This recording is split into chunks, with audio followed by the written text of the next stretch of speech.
രാഹുൽ മാങ്കൂട്ടത്തിൽ സ്വയം കുഴിച്ച കുഴിയിൽ വീണു. സ്വയം കൃതനാർത്ഥം എന്നൊക്കെ പറയാറില്ലേ, അതാണ് സംഭവിച്ചത്. നല്ല മിടുക്കനായ ചെറുപ്പക്കാരനായിരുന്നു, ഉയരങ്ങളിലേക്ക് വളർന്ന് കയറേണ്ട ഒരു ആളായിരുന്നു. പക്ഷെ എല്ലാം അയാൾ തന്നെ തുലച്ചു. മുൻകൂർ ജാമ്യം തേടിക്കൊണ്ടുള്ള രാഹുലിന്റെ ഹർജി സെഷൻസ് കോടതി തള്ളിയതോടെ അദ്ദേഹത്തിന്റെ കാര്യത്തിൽ CPM-നുണ്ടായിരുന്ന അല്ലെങ്കിൽ സർക്കാരിനുണ്ടായിരുന്ന ചില മാധ്യമങ്ങൾക്കുണ്ടായിരുന്ന താല്പര്യത്തിന് ഇപ്പോഴല്പം കുറവ് സംഭവിച്ചിട്ടുണ്ട്.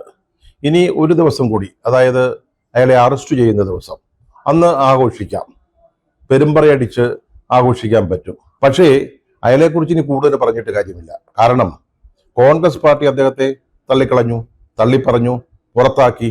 കോൺഗ്രസ് നേരത്തെ തന്നെ അത് ചെയ്തതാ. അതിജീവിതയുടെ പരാതി വന്നപ്പോൾ തന്നെ അദ്ദേഹത്തിനെതിരായിട്ട്, രാഹുലിനെതിരായിട്ട് നടപടികൾ സ്വീകരിച്ചു.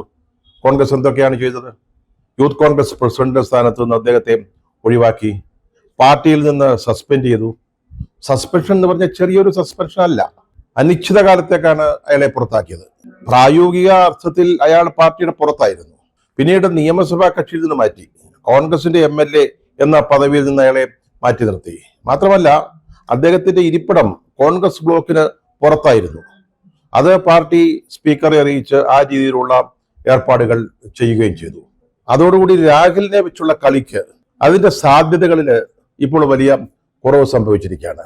ഇനി അയാളെ അറസ്റ്റ് ചെയ്യണം. അറസ്റ്റ് ചെയ്യുമ്പോൾ പറഞ്ഞല്ലോ, ഒരു ദിവസം ആഘോഷിക്കാൻ കിട്ടും.